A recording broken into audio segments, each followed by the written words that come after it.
आणि आता राजकीय वर्तुळातून एक महत्त्वाची बातमी आपल्यापर्यंत येत आहे। राज्यातील 48 लोकसभा जागेत काँग्रेस एनसीपी पक्षाला आघाडीतील मित्रपक्ष काही मोक्याच्या जागा मागितल्याने नवीन तिढा आता निर्माण होण्याची शक्यता आहे। 6 ते 7 जागा अशा आहेत जिथे काँग्रेस एनसीपी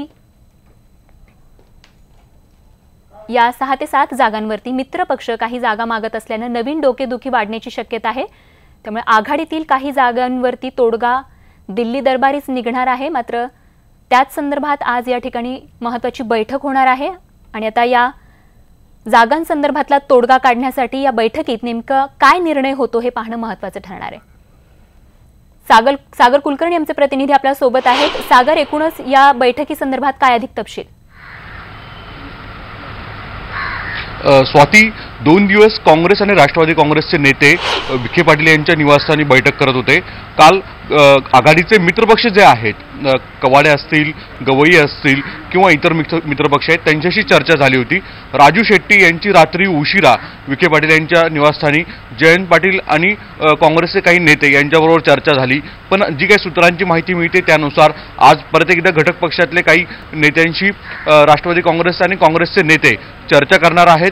आणि विशेष म्हणजे यामध्ये सगळ्यात जास्त जो तेढ निर्माण झालेला आहे तो राजू शेट्टी यांच्या मागणीमुळे।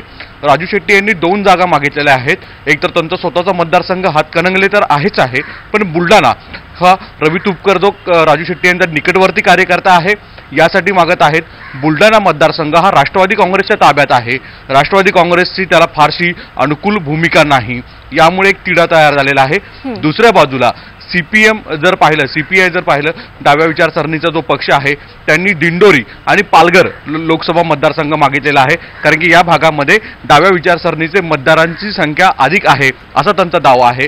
अशा सगळ्या परिस्थितीमध्ये दिंडोरी देताना काँग्रेस अनुकूल आहे, पण दुसऱ्या बाजूला मात्र पालघर याबाबत बहुजन विकास आघाडीला जागा द्यावी अशा स्वरूपाची भूमिका काँग्रेसची आहे। तिथे देखील एक पेच तयार झालेला आहे। समाजवादी पक्ष पार्टीला बैठकी संदर्भातील प्रत्येक अपडेट अशीच आमच्यापर्यंत पोहोचवत राहा। तुर्तास धन्यवाद या माहितीसाठी। आणि आता पुढची एक महत्त्वाची बातमी आपल्यापर्यंत येत आहे, ती म्हणजे कोरड्या चंद्रभागा नदीत पाणी सोडण्याचा कोणताही प्रस्ताव नसल्याचं कळतंय। या क्षणाची एक महत्त्वाची बातमी आपण पाहतोय।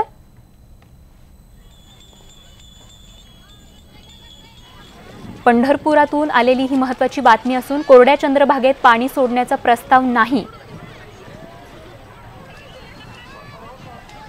आणि प्रस्ताव आला तर कालवा सल्लागार समिती निर्णय घेतील असं देखील म्हणण्यात आलंय। आणि या संदर्भात अधिक माहिती जाणून घेऊयात। प्रशांत बाग आमचे प्रतिनिधी आपल्या सोबत आहेत। प्रशांत, काय अधिक माहिती या संदर्भात? स्वाती, आपल्याला माहिती आहे की 24 तारखेला उद्धव ठाकरे हे पंढरपुरात येत आहे। आणखीन चंद्रभागेमध्ये महाआरती त्यांच्या हातून होणार आहे, त्यांची सभा सुद्धा त्या ठिकाणी होत आहे। पण आजची जी परिस्थिती आहे चंद्रभागा नदीची, पात्र अगदी कोरडं खटक आहे। तर मग महाआरती खऱ्या अर्थानं कशा प्रकारे होऊ शकणार अशा प्रकारची चर्चा सगळी समोर आली आहे। पण अधीक्षक अभियंता जो प्रस्ताव सोडतात की चंद्रभागा नदीत पाणी सोडायचं, अशा कोणत्याही प्रकारचा प्रस्ताव त्यांनी सादर केला नाहीये। त्यांनी जर का प्रस्ताव सादर केला तर कालवा सल्लागार समितीमध्ये तो निर्णय होतो। अधीक्षक अभियंता हे कालवा सल्लागार समितीचे सदस्य सुद्धा आहे आणि हा प्रस्ताव सरकार सकारात्मक निर्णय घेऊ शकते जर प्रस्ताव आला तर। पण कोणत्याही प्रकारचा प्रस्ताव अधीक्षक अभियंत्यांनी सादर केलाच नाहीये।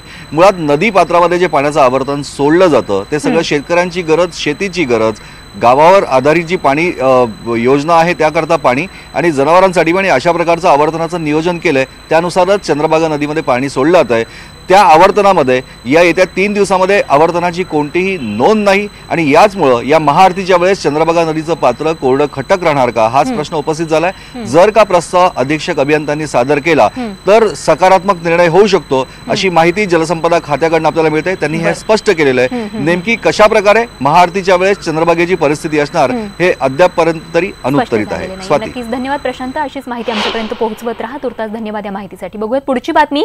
1984 शीख दंगलींमधील दोषी सज्जन कुमार यांनी शरण येण्यासाठी कोर्टाकडे 1 महिन्यांचा कालावधी मागितलाय।